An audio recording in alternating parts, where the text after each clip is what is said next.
Welcome back to the Net Zero Carbon Summit here on FreightWaves. This is Alan Abler, the Midwest Bureau Chief. My guest for this segment is Niklas Reinedahl, who is the General Manager and Executive Vice President for Einride here in the U.S. He's coming to us from Austin today. And I just am excited to have Niklas back. He was a guest on Truck Tech a few months ago. We've had an opportunity to talk about Einride's both electric and autonomous activities really around the world, but now more and more in the U.S. And Niklas, welcome back. Good to have you. Thank you, Alan. It's nice to be here again.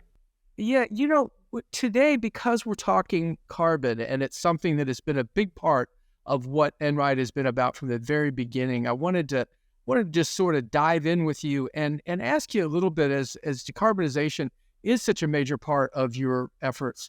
When we think about electrification, we tend to automatically think of zero tailpipe emissions, but there's a lot more, isn't there? Yeah, sure. I mean, we definitely approach it from, I would say, a fleet perspective and also from a system efficiency perspective. And I think two things that goes into it is that one of the great things with direct electrification, meaning battery electric, is that you preserve so much of the energy that you generate from the time where you generate it, getting it into the battery and that power to the ground, compared to other alternatives in going electric, like hydrogen, etc.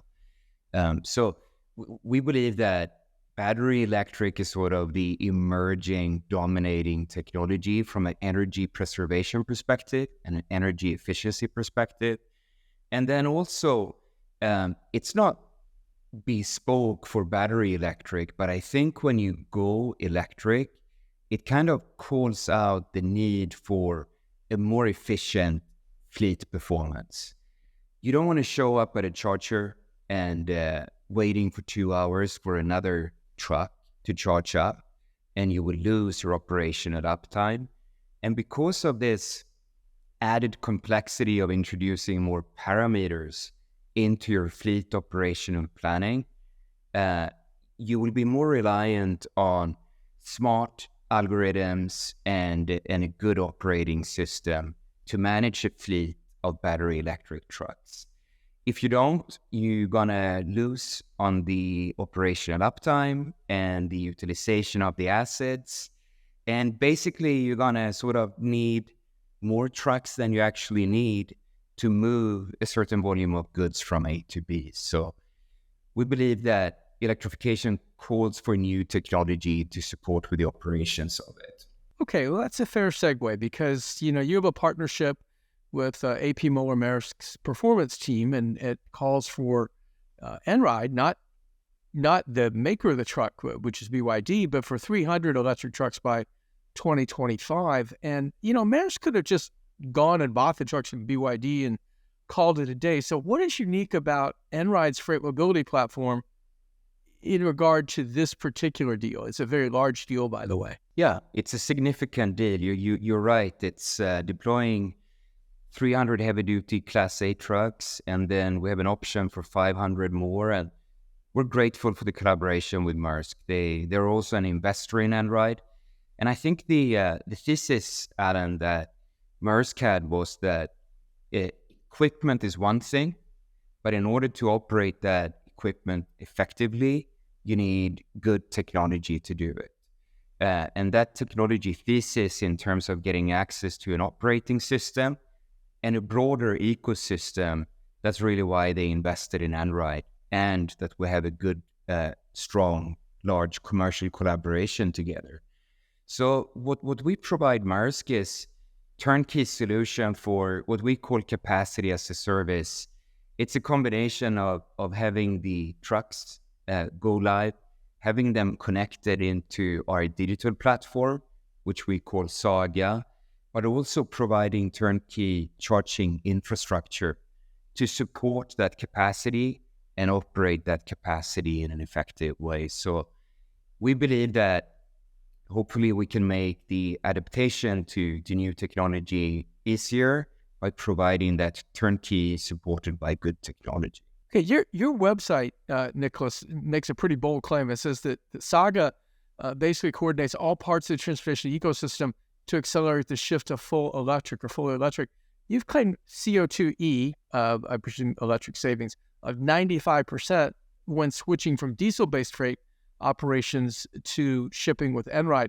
Unpack that for a minute and sort of walk us through that, if you could. Absolutely. I mean, first of all, Einride, we've been around now for 6+ years. It's a Swedish company, and we combine engineering capabilities from industrial engineering and platform engineering. And one of the benefits of sort of being a Swedish native company is that when we started out, there's a lot of availability for clean energy. You have hydro, you have wind. The grid in Sweden is particularly good and supports electrification in a good way. So right off the bat, when we started out, we had access to green energy, really accomplishing that 95% achievement. And also in the US, it's an important part of our narrative to team up with energy providers and really strive to have green energy going into our fleet of operations. So we always strive to achieve that.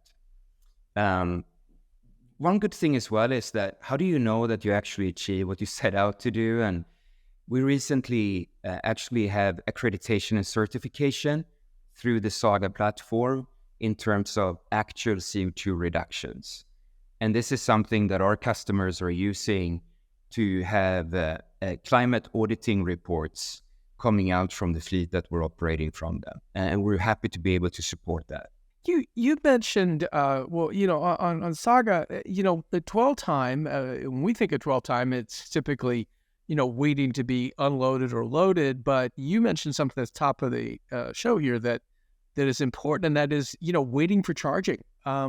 So how does Saga affect this, if that's the right way to think about it? At the core of Saga, if you look at the algorithms that we have, it's something that we call VDC, and that stands for Vehicle Driver Charging.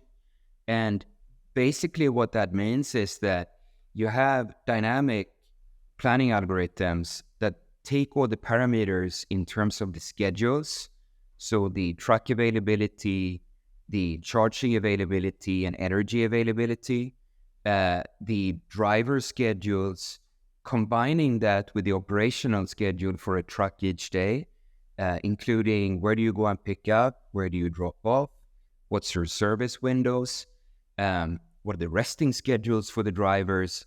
All of these parameters makes electric exponentially more complex to plan. And then if you have a large fleet, like what we're deploying with Maersk, you also have the size of that fleet adding to that exponential complexity. So what you need is simply good scheduling algorithms. All of this need to click in and sort of dance in a synchronized way.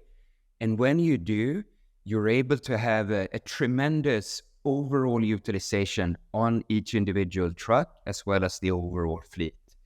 And the good thing is that although electric drives a more heavy capex investment today, I mean, the trucks are still 2 to 2.5x more expensive than the equivalent diesel truck. You do need to invest in charging infrastructure and that equipment. But in taking that investment up front, making sure that you have a good utilization and high operational time or economic value add, if you so want, even today, you actually have a positive business case by going electric. Basically, hitting that inflection point when the utilization is big enough to offset the cost of diesel with more cost-efficient electricity, compensating for that upfront investment that you need to do. But I think you've got to admit that freight is sort of dynamic. It doesn't always do exactly what it's supposed to do. Now, if you are doing something like drayage, right? I mean, you typically know when the ship's coming, when it gets unloaded, where you're going to the Inland Empire, for example, and things like that. But if you think about some other freight movement, maybe, in the Midwest, for example, and I know you've got some operations there, how flexible is your scheduling system and so forth to adjust for changes and things like that? It's pretty dynamic. I mean, at the core of it, if we talk about the operations in the Midwest, and we have a few customers up there with General Electric. We also have a Bridgestone and some other customers that we're already operating with, General Electric appliances to be specific. The key thing there is the charge planning, and I fully agree. It's dynamic. Things happen throughout the shift, and we are able to instantly and dynamically reshuffle that charge plan. We call it mitigation planning in the software that we have in order to cater for that dynamic operational sort of conditions as much as we can. I will say as well, though, Alan, and what we see in Maersk being such a significant player in the big ports, there is also other innovation happening in order to try to enable electrification in a good way. For example, in New Jersey, we're collectively engaging in trying to have dedicated electric lanes, so you have better flow through to and from the ports by going electric. And we see some great benefits, and we see the inflection between sort of private and public money really collaborating and rallying around this, which is great. Well, this is like the lanes on the highway, basically, that, if you're zero low emission, you have a sticker, you can move right through, I guess. Let's talk a little bit. Performance Team mostly does port drayage, right? It's the obvious early adopter for electric trucks, and that's why we've seen and are seeing so many, installed behind the fence charging operations and things like that, especially in that sort of Long Beach, LA port area. And then, as I mentioned, back out into the Inland Empire where the warehouses are. So how does Einride prioritize, carbon hotspots and decide where electric trucks and charging infrastructure make the most sense? One of the great sort of advantages that we have by being sort of a tech native type of company is that we can approach the market in a new way. So I just quickly want to comment on how we engage with our shipper customers. And one of the first things that we do is that we start by integrating freight data into our software platform, with the Saga platform. And that sort of transport data is more of what the footprint looks like. So if you take the Midwest, for example, where do you produce? Where do you have your warehouses? Where do you have your distribution centers? Where do you have your retail nodes? That's your sort of hub and spoke network. And then what volume of goods and what's the variability of that volume being moved on a daily basis?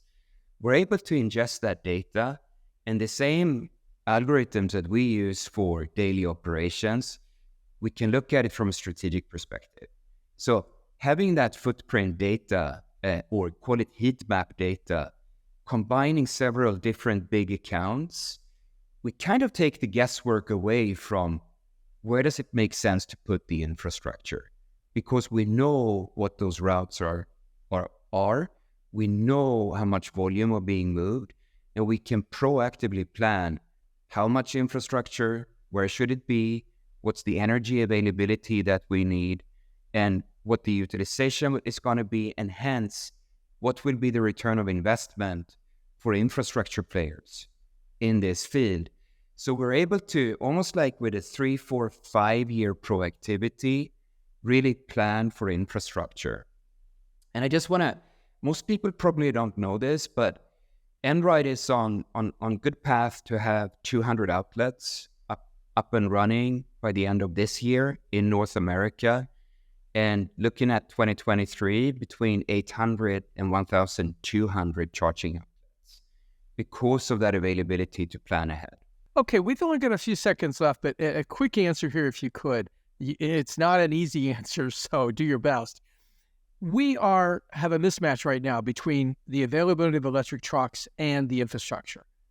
What is going to fix that? And it's got to be quick here. And I think what we just talked about, that's one of the keys. Understanding where to put the infrastructure and what the return of investment of that will be.